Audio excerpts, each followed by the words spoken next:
Hola chicos, ¿cómo están? Muy buenas tardes. Chicos, ¿están ahí? Buenas tardes, arquitecto. ¿Cómo se encuentran? Disculpen, Buenas tardes, arquitecto. primero disculpen por la demora. Saben que acá en Quito todo está convulsionado. Han puesto coches bomba, ha habido tiroteos, cosas así fatal. Y, y todo el tráfico está complicadísimo. No sé si lo mismo está sucediendo en Santo Domingo.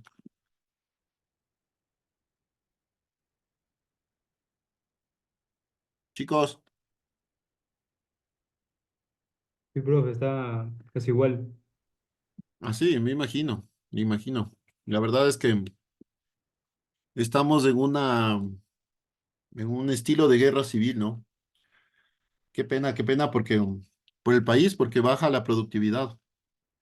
Yo en mi caso tengo eh, a cargo maquinaria, trabajadores y estoy con un poco de susto por lo que pueda pasar, porque en estos casos lo primero que se atenta son contra las maquinarias, contra los bienes públicos. Pero bueno, esperemos que no suceda nada. ¿Y ustedes cómo están? ¿Todos están bien? Sí, todo bien, arquitecto. Sí. Sí, arquitecto. Bueno, eh, están todavía 13 personas, 12 personas. ¿Quieren esperar unos 5 minutos para empezar?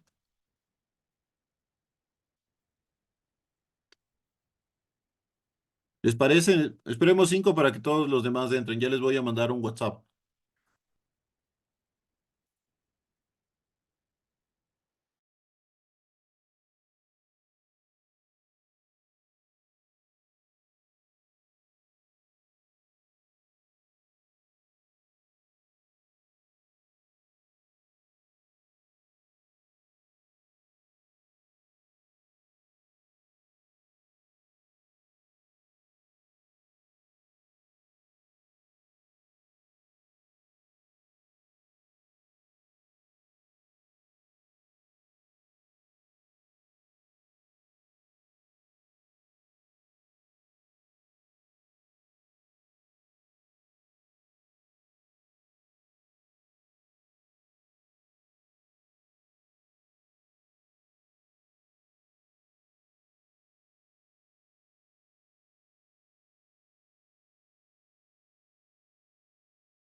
Buenas noches, profe.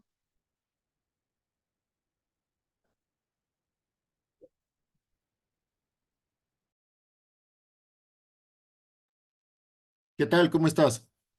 Buenas noches, profe. Disculpe, yo estoy en la casa y por mi sector no hay luz y el servicio de internet está súper que bajo y tampoco tengo batería. Para decirle que yo sí estoy presente, Paul Wilca. Pero no sé cuál es tu nombre.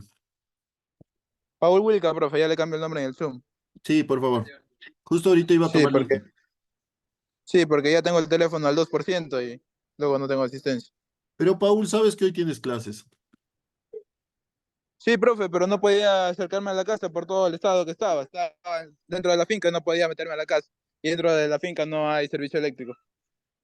Bueno, vamos a empezar. Entonces, Elian, Vito, ¿estás aquí? Presente. Javier Cujano,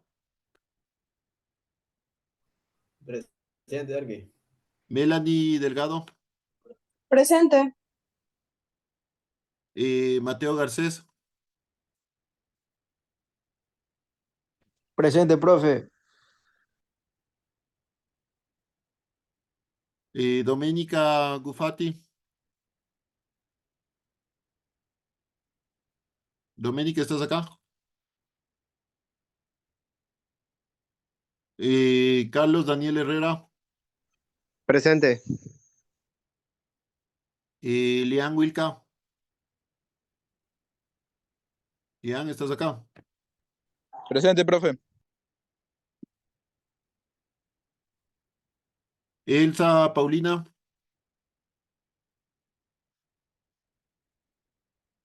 Elsa, ¿estás acá?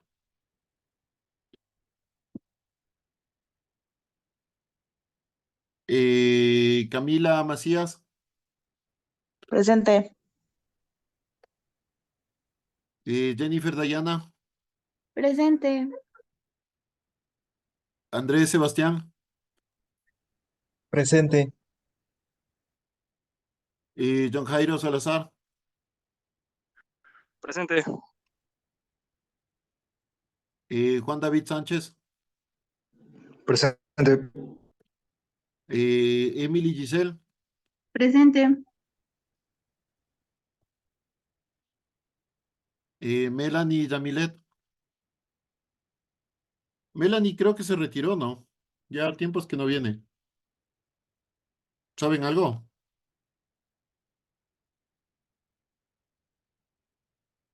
Chicos, ¿saben algo de Melanie? No, arquitecto.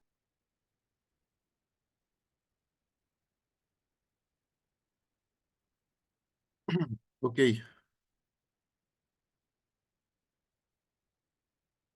Disculpen si es que por momentos me quedo en el celular, sino que estoy viendo que todo esté bien con las maquinarias.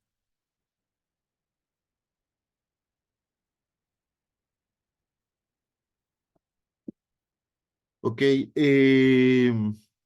Juliana Valeria, Presente. Marco Alejandro. Marco le vi que sí estaba. Presente. Lisset Marcela. Presente. Ok, muchas gracias con todos.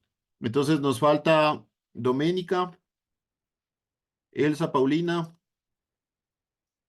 y Melanie Yamilet.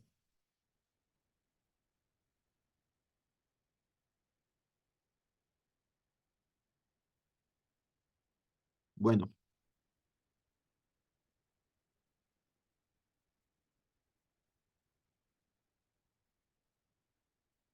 Marco, dices que cancelaron clases presenciales. ¿Y hasta cuándo? No sabes. O sea, estaba preguntando, pero no me olvidé poner el signo de interrogación. Ah, pensé que era una afirmación. Ah, no, no, estaba preguntando porque estaban enviando en los grupos un comunicado. Déjame ver si es que en el grupo de profesores han dicho algo ya. Pero entiendo que, por ejemplo, el Ministerio de Educación sí.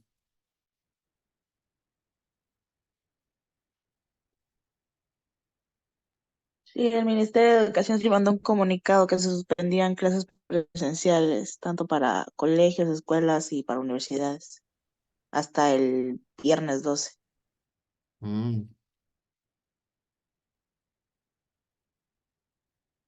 Sí, está tenaz la cosa, ¿no? Está fuerte. Aquí en Quito hubieron coches bombas, tiroteos, muchas cosas. Pero bueno, el país tiene que seguir hasta cierto punto.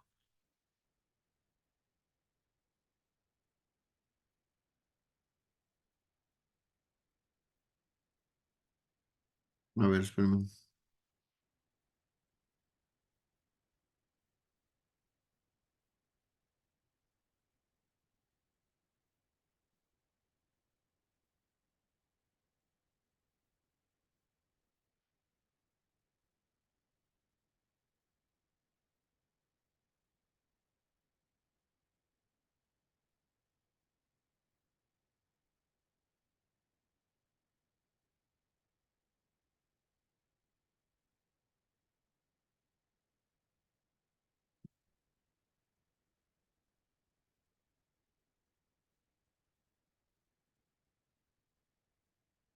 Bueno, entonces continuemos. Eh, la verdad es que sí, da pena, la verdad, pena mucho lo que está sucediendo en el país. Creo que nunca antes de esto había sucedido. Eh, Se remonta al Colombia de los años 80, donde la criminalidad era el día a día, ¿no? Donde había coches bombas. Ustedes seguro no, o lo han de haber visto por Netflix, pero yo tampoco lo viví. Se escucha mucho, o sea, yo he escuchado mucho sobre eso, pero bueno, eh, pero bueno, eh, es realmente una pena, es realmente una pena porque siento que en lo personal yo siento que no hay una salida real, o sea, es una grave crisis política que ha socavado hasta ya la esfera pública, ¿no? Esto del narcotráfico, de las bandas delincuenciales, termina siendo un reflejo de lo mal que está la sociedad. Y bueno, eh, ojalá no. Acá por lo menos en Quito se ven unos videos súper fuertes, donde hay balaceras. Yo trabajo por un hospital, por el Hospital Metropolitano, ahí está mi oficina. Y se escuchaba cómo subían y bajaban ambulancias. No sé si es que es con heridos, no lo sé. O estaban yendo a ver heridos, pero se ve que está complicada la cosa. Bueno,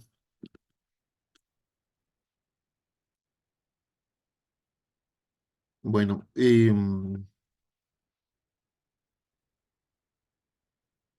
empecemos.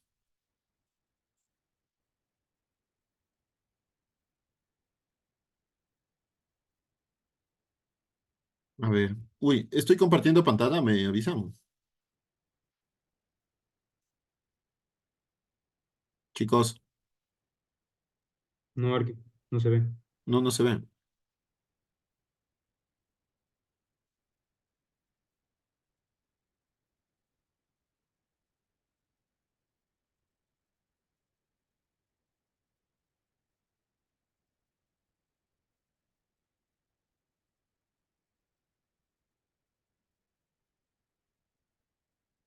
Ok.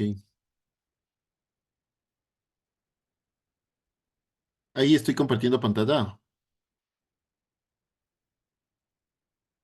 Sí, ahí sí. Ok, gracias.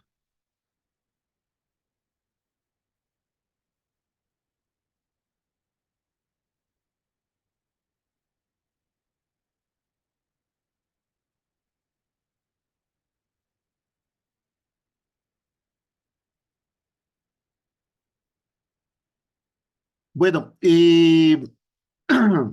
Ya vimos el inicio del capitalismo, por así decirlo, vimos la Revolución Francesa, un poco de la Revolución Industrial. Y aquí llegamos, después de la Ilustración, llegamos a lo que se le llamaba la Edad de la Razón. La verdad es que no sé muy bien por qué le llamaban la Edad de la Razón. Entiendo que es por cuestiones más bien de la Ilustración, porque en la Ilustración había mucho.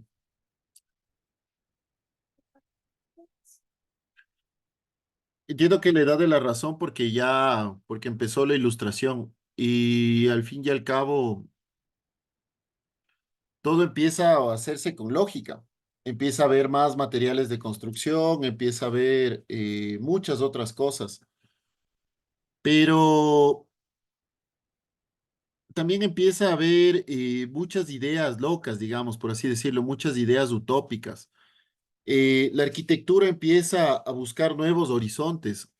Ya no solo se empieza a plantear lo construible, sino también lo no construible, por así decirlo, ¿no? Es decir, existe una parte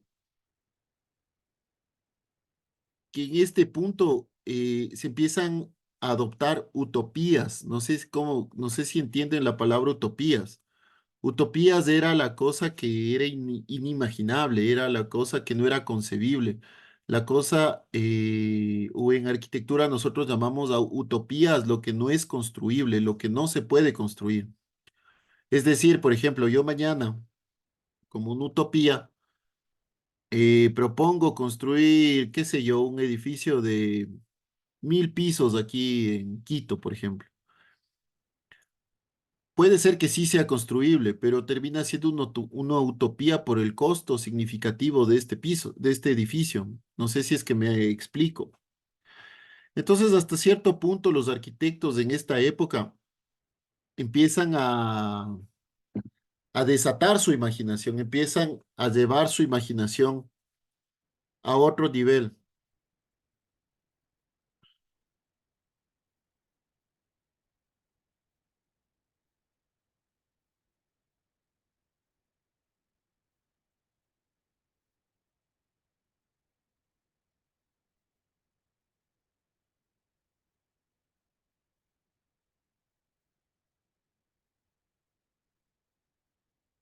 Entonces, esta etapa se vuelve una etapa de la imaginación de los arquitectos, donde los arquitectos empiezan a concebir el espacio, concebir la arquitectura de una forma inimaginable, ¿sí?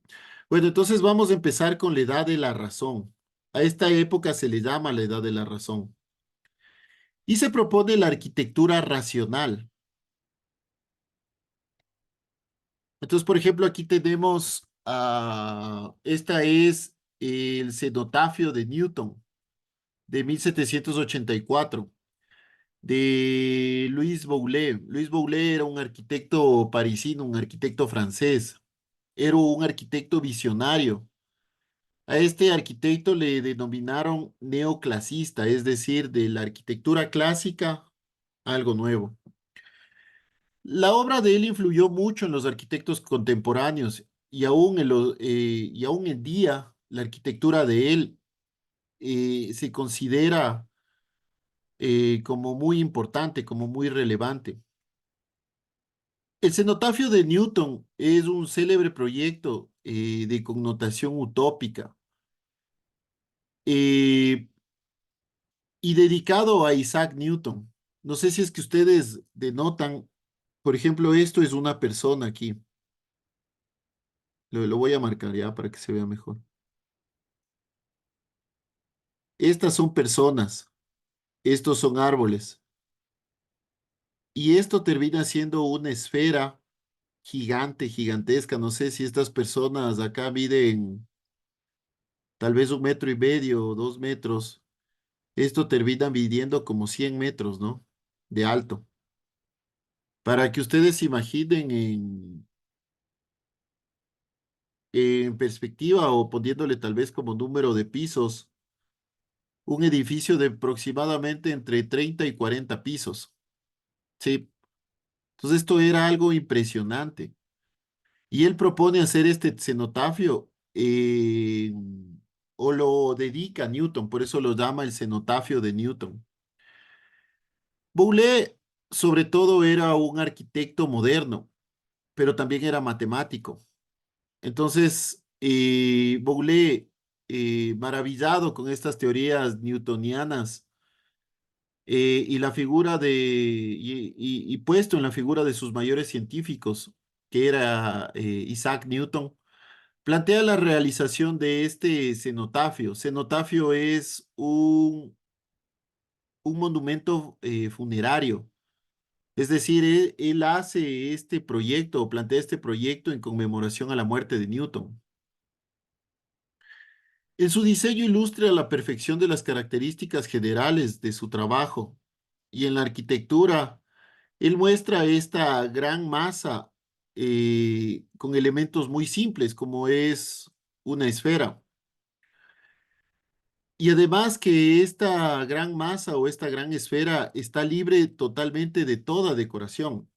Si nosotros vemos, es una esfera sobre un estilo de base, sobre una base que la contiene. Aquí es el ingreso a esta gran esfera. Este edificio básicamente es una gran esfera que representa tanto a la Tierra como a sus descubrimientos o a los descubrimientos de Newton.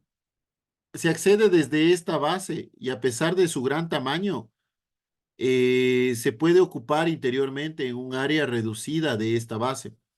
Su superficie se encuentra habitualmente perforada para que durante el día ingresen los rayos de luz. Entonces por aquí ingresaban por algunos orificios, ingresaban rayos de luz.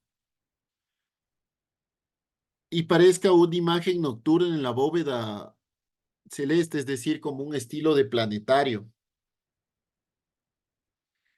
Y en la noche, cuando sea encendida, hubiera aparecido también un gran foco artificial que produce, digamos, una iluminación nocturna.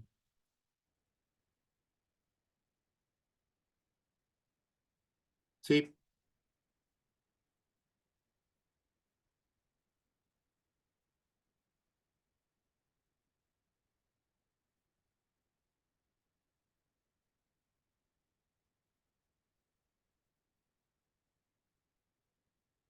disculpe.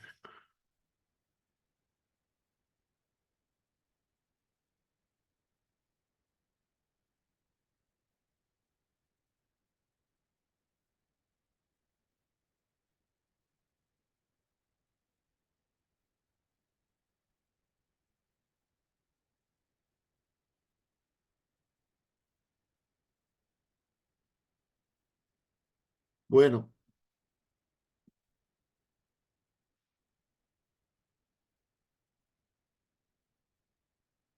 entonces,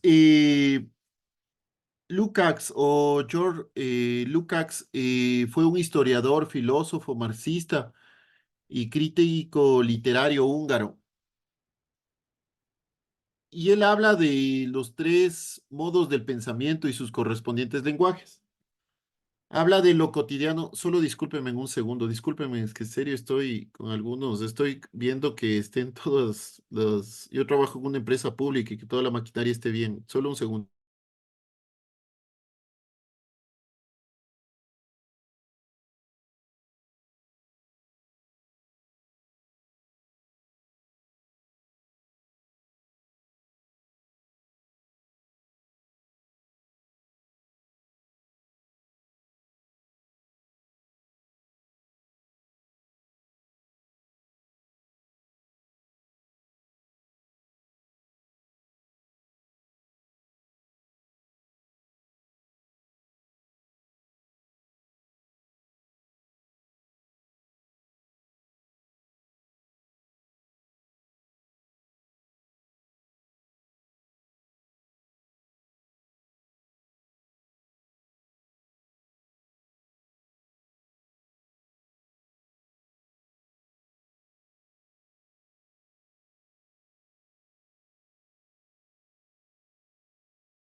Mil disculpas, chicos, estamos armando operativos para que toda la maquinaria esté bien.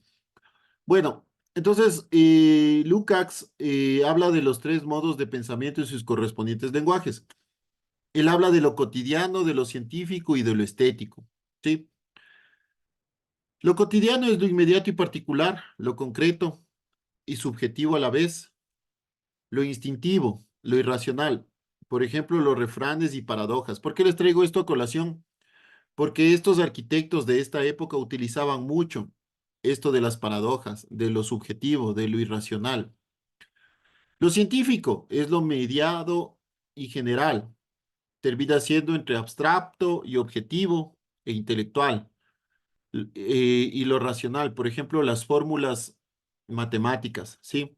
Entonces, esto es lo científico. Lo cotidiano termina siendo lo subjetivo, lo irracional. Lo científico es lo racional y lo estético, que es inmediato y general. Por ejemplo, el arte concilia la vida y la ciencia, a lo subjetivo, al artista y el público, y al objetivo, la obra y el arte. Es instintivo e intelectual, es irracional y racional a la vez. Entonces, la parte estética termina mezclando lo cotidiano y lo científico. La parte estética termina siendo lo que ellos empiezan a proponer a través de lo cotidiano y de lo científico, a través de lo subjetivo y lo objetivo, a través de lo irracional y lo racional, a través de lo abstracto y de lo concreto. ¿Sí? Entonces, en la arquitectura se entiende estos tres modos de pensamiento así. Lo cotidiano, en la razón de su utilidad, lo científico, sus estructuras y equipos, porque la arquitectura termina siendo muy científica al momento de calcular estructuras, al momento de dar las formas a los elementos, y lo estético que apela hacia nuestra sensibilidad. No sé si es que entendemos bien estos tres conceptos. Lo cotidiano es la utilidad, lo científico es la parte estructural y lo estético es la parte de apelación a lo sensible, lo bello o feo que puede terminar siendo una arquitectura.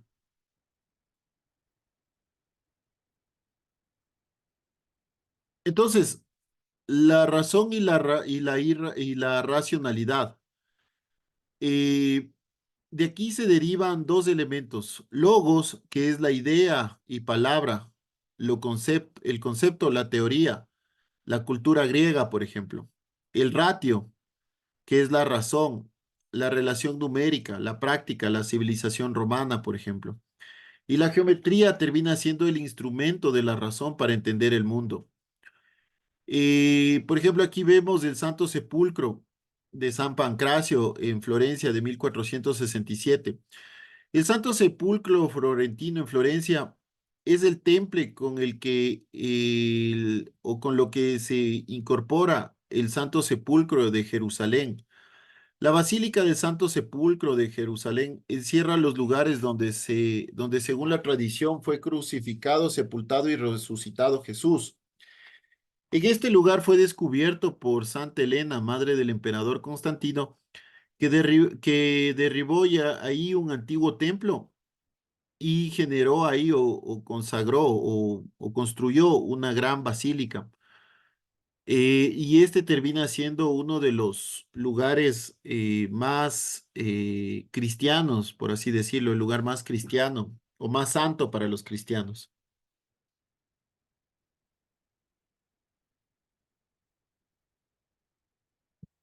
Entonces, lo racional y lo irreal.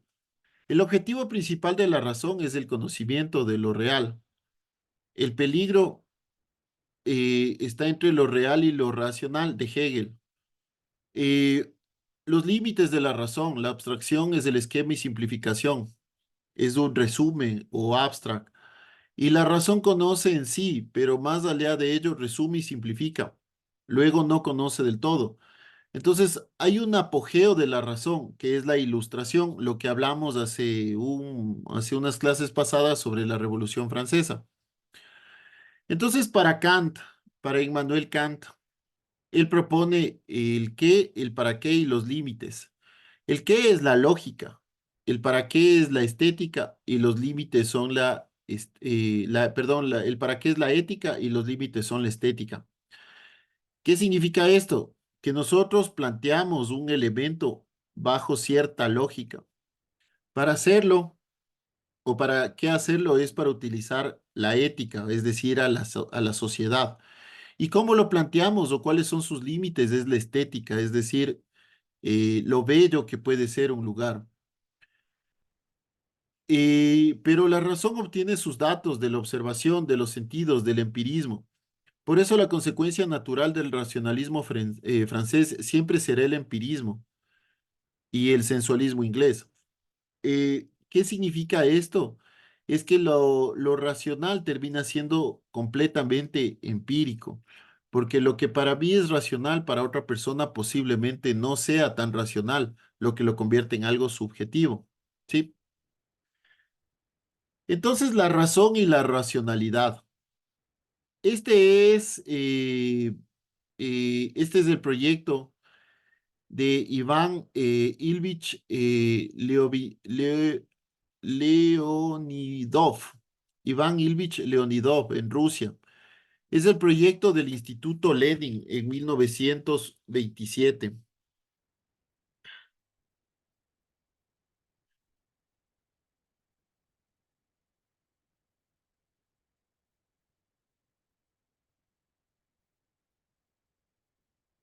Entonces, este es un proyecto de Iván Ilvich Leonidov en Rusia de 1902, de 1927. Iván Ilvich Leonidov fue un arquitecto que se estableció en Moscú. Perdón, es un arquitecto ruso que trabajaba en Moscú. Este instituto, el Instituto Lenin, muestra cómo un simple estudiante, porque era estudiante cuando proyectó este proyecto, un simple estudiante de arquitectura, logra resolver como genio eh, esta programación de las dos corrientes arquitectónicas modernas que se estaban dando en Rusia, que era esto del subjetivismo y del objetivismo. Él plantea el Instituto Lenin de una forma, de una forma muy subjetiva, pero a la vez de una forma funcional, ideológica u objetiva. Este es un proyecto extraordinario donde propone una obra formal y al mismo tiempo propone una obra utópica, porque hasta cierto punto esto se podía hacer, pero el costo lo convertía en algo utópico, en algo irreal, en algo irracional.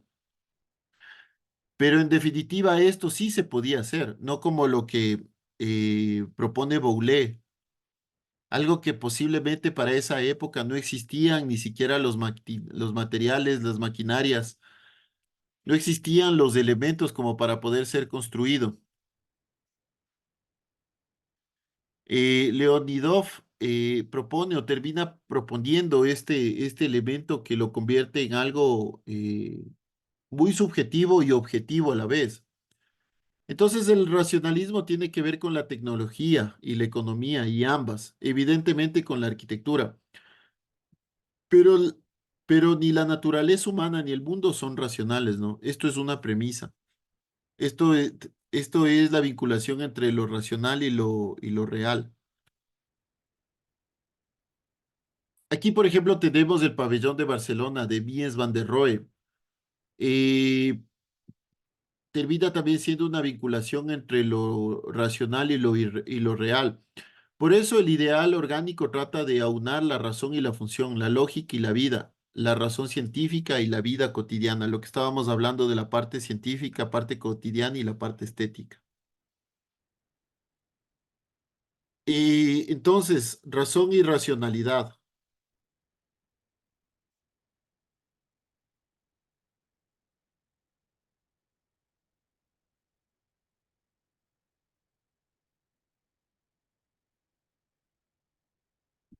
Entonces, la teoría y la práctica. El cometido de la razón es discernir, es analizar, es establecer normas que crean teoría y actuar en consecuencia de la práctica. El método racional o análisis racional opera según las siguientes frases: observación selectiva, descripción sistemática, comparación según un parámetro de reducción o un criterio y clasificación ordenada. En la arquitectura, el método racional decanta en el proyecto que enlaza la teoría y la práctica. Es decir, tenemos un proyecto y enlaza esto, la teoría y la práctica.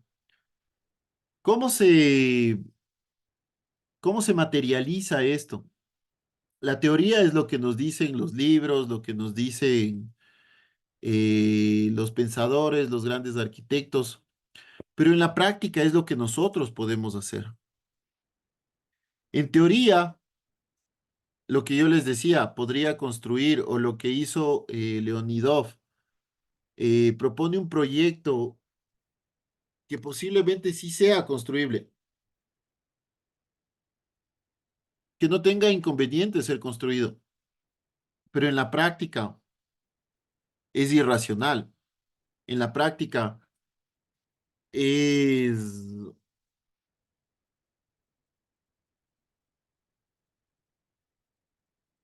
en la práctica es algo utópico. Entonces, posiblemente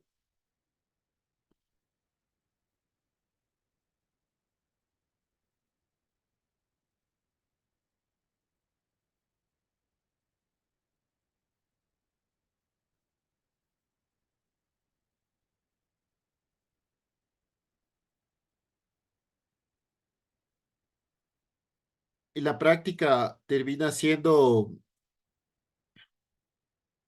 en la práctica termina siendo algo irreal, algo irracional. ¿Me entienden? Esa interacción entre lo racional y lo irracional, entre la teoría y la práctica. Entonces, lo que quiere decir esto es que nosotros tenemos que presentar o hacer proyectos acorde a nuestra realidad, acorde a nuestra posibilidad y a nuestra necesidad. Para esto existe una metodología o un método científico, que es la observación, la descripción sistémica, la comparación según un parámetro de reducción o utilizar un criterio y una clasificación ordenada. Posiblemente Leonidov eh, solo se basó en el criterio estético y en lo posible, pero dentro de la economía no existía la posibilidad de poder generar estos proyectos.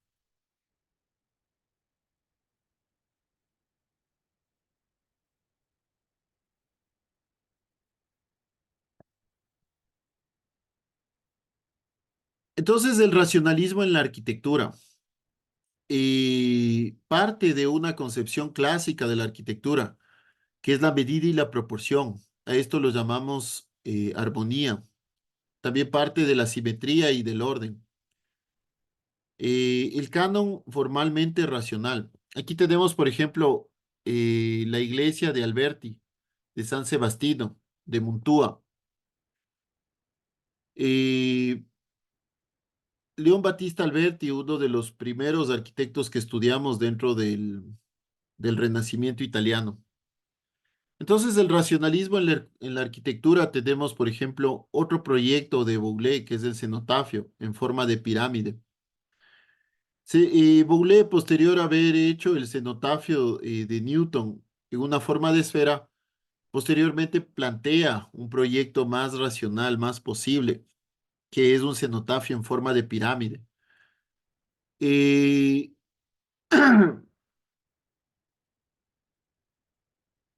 y Boule trata de formar este elemento ya que posiblemente o estructuralmente era más posible hacerlo, más posible concebirlo, que de hecho ya existía un elemento previamente construido ahí, así, que son las pirámides en Egipto, las de Giza, por ejemplo.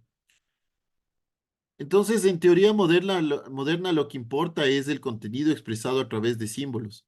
La idea ilustrada de la arquitectura apela a su carácter y a la emoción que está suscrita.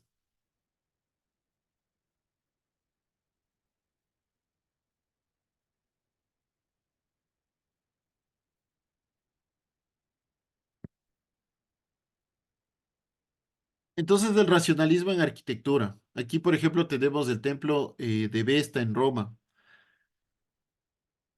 Y la arquitectura como arte simbólico. Alberti, por ejemplo, las sombras, no, lo bello, los sentimientos, la sensibilidad. Boulé, la sombra, sí, lo sublime, los sentimientos y la emoción. Eh,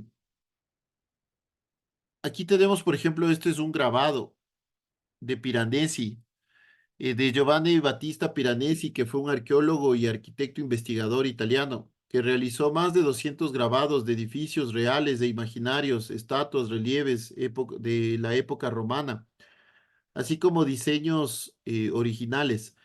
Él en sus grabados trataba de recrear esta arquitectura romana, pero hasta cierto punto él llegó a hacer algo muy imaginativo, algo que posiblemente para la época, aunque él fue arqueólogo y arquitecto, posiblemente para la época era impensable, era irracional. Aunque en Roma se construyeron muchos edificios que para el tiempo eran vanguardistas. Por ejemplo, o muchas construcciones, por ejemplo, viales, acueductos, el Coliseo Romano. El Coliseo Romano termina siendo una propuesta arquitectónica y estructural que para la época era bastante irracional. Es decir, si es que nosotros no la hubiéramos visto como la vemos ahora, posiblemente si es que se hubiera derrocado, derrumbado, hubiéramos pensado que para esa época posiblemente era imposible hacerlo. Entonces, la participación de la razón en ambas teorías de la arquitectura, la clásica y la moderna, es evidente. Tanto los números como los símbolos son conceptos racionales. Del monumento al documento. No importa, no, lo que se debió ser, Palladio, sino lo que fue y puede probarse, Stuart y Nicolas Ribet. Ribet fue un arquitecto y arqueólogo también. Él plantea varios trabajos como son las antiguas de Atenas, que también fue hecho con James Stewart, y que él retrata en este documento las ruinas de la antigua Atenas, considerando el primer estudio sistemático y cuasi científico de los monumentos griegos antiguos. Entonces, él empieza a suponer cómo eran las estructuras en la Atenas y a recrear. Entonces, gracias al trabajo de Stuart y Revet, nosotros ahora suponemos también, porque aquí en Atenas sí existe en ruinas, es decir, no hay algo real por el paso del tiempo. Todos estos monumentos o todos estos elementos ya se fueron destruyendo por abrasión, por tiempo, por lluvia, por elementos climáticos. Entonces ya no hay una realidad sobre eso, pero lo que hizo Stuart y Revet a través de estudios sistemáticos y métodos cuasi científicos fue recrear estos monumentos. Entonces, en comparación de lo que existió en Roma tenemos una certeza, en cambio en Grecia tenemos una suposición. Entonces, del monumento al documento. El siglo de las no luces recrea el pasado, sino que no, el siglo de las luces no recrea el pasado, sino que lo investigó y lo describe. El pasado ya no se ve como un monumento que excita nuestra imaginación e impulsa nuestra creación, sino como un documento que llama al estudio. La arquitectura y las ingenierías, la ciencia del pasado, la arqueología e historia, técnicas del futuro son los métodos de construcción y cálculo de las estructuras. Esto fue tomado de Stuart y Revet en la lámina de antigüedades de Grecia, de Atenas, perdón. Entonces ellos empiezan a recrear esto, ¿no? Estos elementos.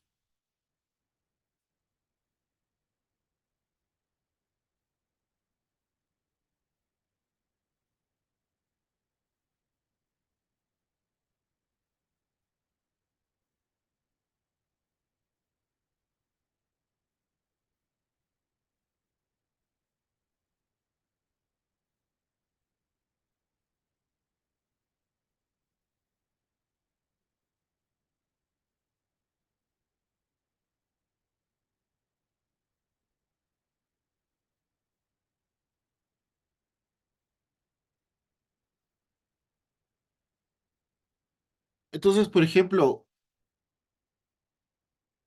aquí tenemos una lámina de Emmanuel Viollet-le-Duc. Eh, Emmanuel Leduc fue un arquitecto francés, parisino. También fue arqueólogo y es muy famoso por sus restauraciones o por las restauraciones interpretativas de edificios medievales. Eh, Él trata de hacer este renacimiento del gótico o trata de representar nuevamente al gótico en sus proyectos franceses. Y él empieza, por ejemplo, entre estos arquitectos, empieza a hacer esta recreación, este revival, el traer, por ejemplo, la arquitectura gótica a métodos modernos. Entonces, entre los arquitectos hay de todo. Los ingenieros arquitectos practican un racionalismo estructural. Entonces, Viollet-le-Duc, eh, él empieza a plantear estos elementos o estos nuevos elementos a través o analizar la arquitectura gótica y cómo a través de la arquitectura gótica se pueden plantear estos elementos.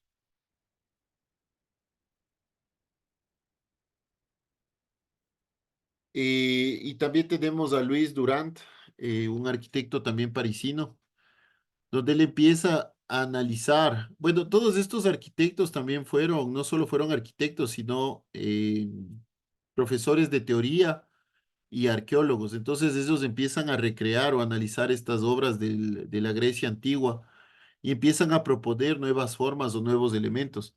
Aquí podemos ver cómo, por ejemplo, a través de la estructura existe unos elementos crecientes de edificios. También se empieza a plantear cuál es la luz correcta que debe haber entre columna y columna y cómo éstas pueden ir creciendo. Entonces, un edificio con una altura piso-techo de este elemento, el segundo piso puede ser de este elemento y la modulación entre columna y columna puede ser esa. Empieza a plantearse cómo eran las edificaciones en la antigua Roma. Entonces, todos estos métodos o todos estos análisis de lo que se fue haciendo en un momento nos traen al racionalismo en la arquitectura. Entonces, la arquitectura y la razón práctica. La razón práctica no afecta solo a la construcción y a las estructuras, también a los contenidos de la arquitectura y sus programas. Durán reinterpreta a Vitruvio y dice la convivencia, el decoro, la disposición y la eurorritmia. Y en la economía habla de la economía, el orden y la simetría. Entonces, él habla del arte objetual al arte conceptual, lo abstracto, la arquitectura y la geometría. Pero la arquitectura de la edad de la razón no se materializa hasta el movimiento moderno, mientras la historia sí se materializa, ya que se empieza a convertir a través de todos estos escritos en algo real y en algo, ya no solo era una historia, sino ya se convierte en una teoría. Recordemos a Marco Vitruvio Polión, que era un arquitecto, escritor, ingeniero, un tratadista romano del siglo I antes de Cristo. Él fue el arquitecto de Julio César durante su juventud y al retirarse del servicio entra a la arquitectura civil, siendo este periodo su única obra, la Basílica de Fanum. Entonces, Marco Vitruvio Polión,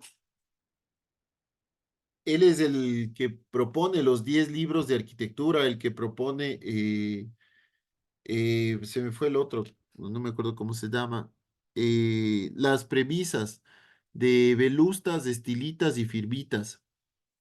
Entonces, en base a lo que él hace, Durant reinterpreta a Marco Vitruvio Polión y propone en cuanto a la convivencia y la economía, es decir, que la arquitectura tiene que estar ligada a la economía.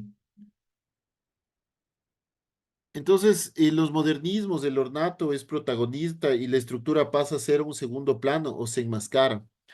No sé si recordamos en la arquitectura anterior a esta época, la estructura era parte principal o parte esencial de las edificaciones. Actualmente nosotros lo que tratamos es de enmascarar esta estructura, de recubrir las paredes o poner paredes justo cuando hay columnas, por ejemplo. En esta arquitectura previa, la estructura pasaba a formar parte principal de la arquitectura.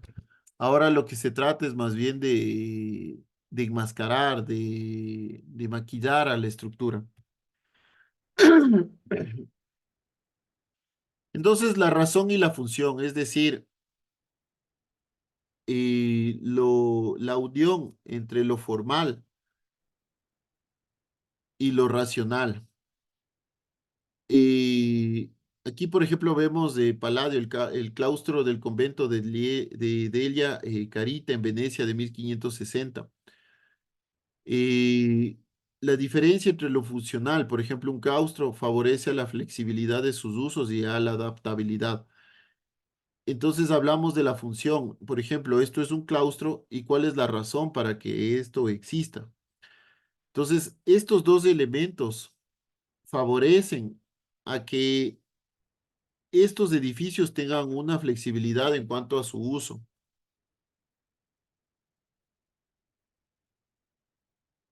Disculpe.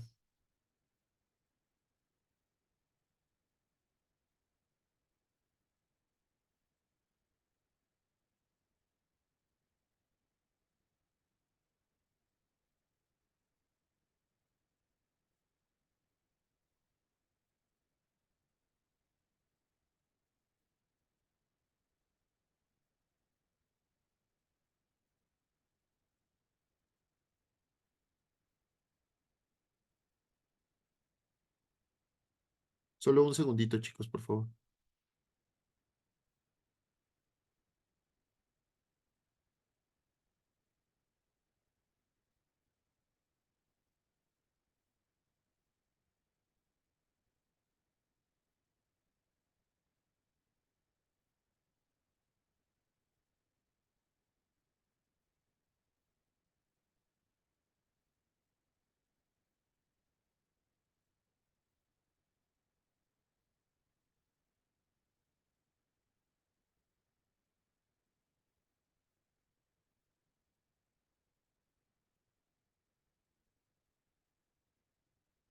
Bueno,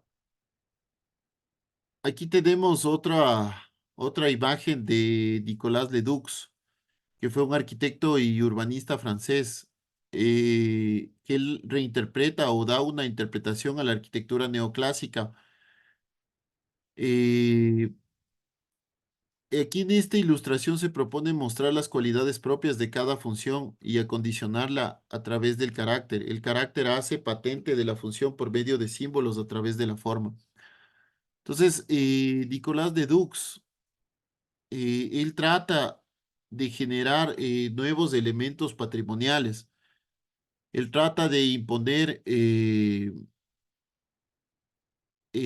nuevas ideas que se vinieron de la Revolución Francesa, pero termina igual siendo elementos irracionales, es decir, no se componen en cuanto a la arquitectura, posiblemente era construible, pero en cuanto a la economía, termina siendo un elemento irracional. Entonces, la arquitectura, el racionalismo en la arquitectura. El racionalismo estructural habla de la estructura, la mecánica, la física y la ciencia. La razón en lo clásico habla de las proporciones, se funden razones visuales que realmente lo son mecánicas. Hay tipos de funcionalidades del uso y hábitos temporales. Hay tipos estructurales, que son las solicitaciones físicas intemporales para, para que los distintos materiales suministren diferentes soluciones formales. Entonces aquí se genera la relación entre la forma y la materia. Por ejemplo, la cabaña es madera, la caverna es piedra, la tienda es tela. Entonces, esos elementos que hablamos generan una preconcepción, o sea, hablamos de cabaña y por ende ya se entiende que es algo construido en madera. Hablamos de una caverna y se sobreentiende que es algo construido en piedra. Hablamos de una tienda y se sobreentiende que es algo construido en tela. Entonces el templo griego traduce la piedra a la cabaña, lo imita. La razón estructural, siendo lo más consistente, a menudo no es lo más activo y los tipos han generado o escapan a su modelo. La forma da la razón a la estructura, la cabaña. La forma imita la estructura, el templo. La forma camufla la estructura, la estatua de la libertad, por ejemplo. La libertad, la forma imita la estructura fantástica a la vez que ocurre una verdadera estructura. Esto es propuesto por Violet Leduc en el entablamento griego. Es una axonometría. Entonces, por ejemplo, el racionalismo, los arquitectos historicistas o eclécticos debatían sobre la mayor y mejor racionalidad de lo clásico o lo gótico. Zumflot en el Panteón de París da forma clásica a la construcción gótica y el Parlamento británico de forma gótica a una construcción clásica. Solo la liberación del pasado abre la puerta al racionalismo estructural moderno. Esta es la estructura, por ejemplo, de la Estatua de la Libertad en Nueva York, en Estados Unidos. Es el esqueleto.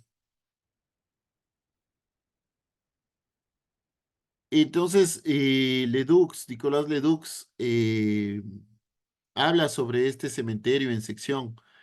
El racionalismo funcional es necesario en su punto llevado al límite, desemboca en el cementerio. Afortunadamente, la razón con minúsculas hace tiempo que dejó de pertenecer al Olimpo de los dioses y hoy sabemos que sus riesgos, a pesar de lo cual, siguen siendo indispensables. El papel como arquitecto ha suscitado mucha controversia y ha pasado el reconocimiento al más absoluto desprestigio del siglo XIX. Eh, entonces, la racionalidad termina siendo un elemento todavía aún de controversia. Lo que es racional y lo que es irracional, lo que es construible y lo que no es construible, lo que es utópico, lo que no es utópico. No sé si, por ejemplo, han escuchado a Zaha Hadid, una arquitecta iraní inglesa, que él ya proponía muchos elementos utópicos, pero que actualmente ya se están empezando a construir, ¿sí? Bueno, entonces para terminar, no se olviden que hay que hacer un mapa conceptual de la Revolución Francesa. Esto lo hacemos en grupos y lo presentaríamos, si es que nos vemos el sábado, pues lo presentaríamos el sábado, ¿sí? No sé si es que alguien tiene alguna pregunta o alguna inquietud, chicos. Chicos,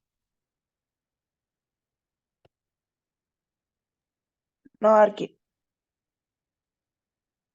bueno, chicos. Entonces, siendo así, pues estaremos conversando.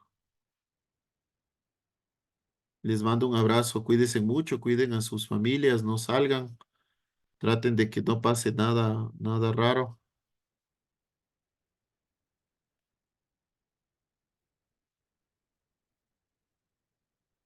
Y les mando un abrazo.